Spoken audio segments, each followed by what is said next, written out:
224. God and Mammon. Chalcedon Report number 372, July 1996.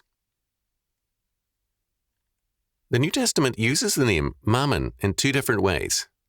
In Matthew chapter 6, verse 24, our Lord says, "No man can serve two masters, for either he will hate the one and love the other, or else he will hold to the one and despise the other. You cannot serve God and Mammon." Again, in Luke chapter 16, verse 9, our Lord says, "And I say unto you, make to yourselves friends of the mammon of unrighteousness, that, when ye fail, they may receive you into everlasting habitations." The word mammon is a Hebrew word meaning money or wealth. It is not in itself evil. It is man's use or abuse of it that is evil, and this is the key to understanding our Lord's use of this word. In Luke chapter 16, verse 9, our Lord speaks of the wise use of money, very much in terms of God's law. The dishonest steward of the parable of Luke chapter 16, verses 1 to 9, buys friends, knowing he will soon be discharged from his position. Should not Christians so use their money to be charitable to needy believers, so that they will be welcomed by them in heaven? The implication is that money demonstrates the works of faith. Money thus can and must be used here to further kingdom work, in particular, in this context, charities. In Matthew chapter 6, verse 24, the meaning is that a man cannot make a god of money or property. The opening clause is echoed in many Near Eastern proverbs, such as, "No man can carry two melons in one hand." Man's service to God must be exclusive. He cannot serve both God and mammon, that is, money or property. Men, however, are prone to serving very immediate and profitable masters or goals. But why would a man dedicate himself to anything less than God? California State Senator W.L. Bill Richardson, about 25 years ago, told me that voters have short memories.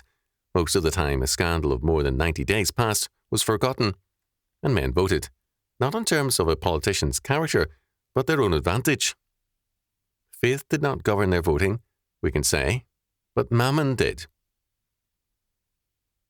In other words, our Lord's comments tell us much about ourselves, what we worship and serve. Our Lord in Luke chapter 16, verse 9 says, "If you love God, help your needy fellow believer. Put your money where your faith is."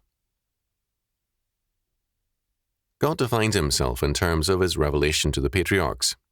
In himself, he is, "I am that I am," or "He who is," Exodus chapter 3, verse 14 following, as beyond definition or limitation.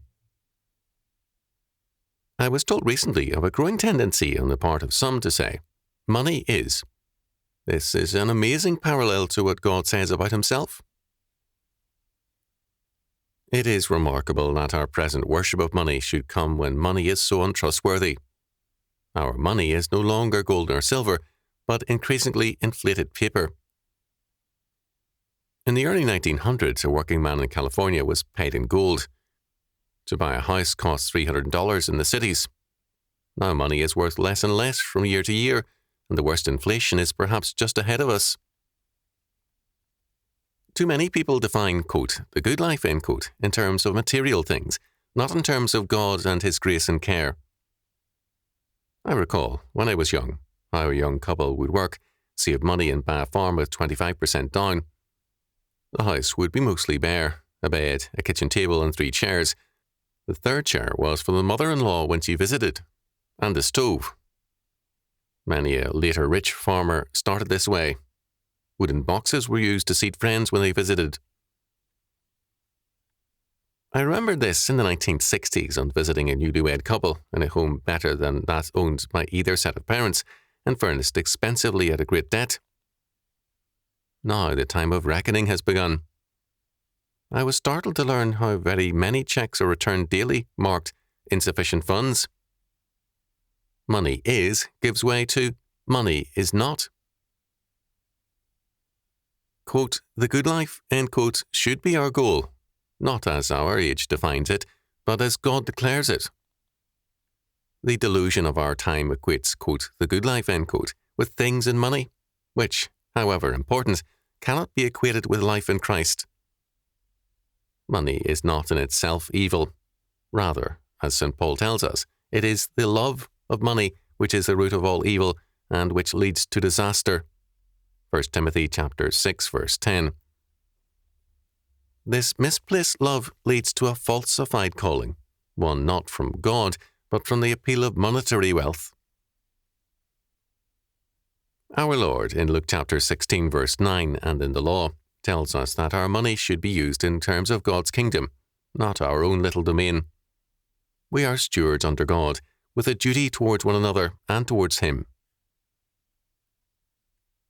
The Bible condemns neither money nor property, and it sees wealth as one form of blessing God gives us. What it does see as evil is the love of money and the quest for money as an end in itself. In the modern era, the view is that man is an economic animal. Others follow Aristotle to see man as a political animal. Both views are false. Man is a religious creature, made in the image of God, called to serve God in righteousness or justice, holiness, knowledge, and with dominion. Man demeans himself when he sees himself as anything less than God ordains he should be. We live in an era of too many diminished men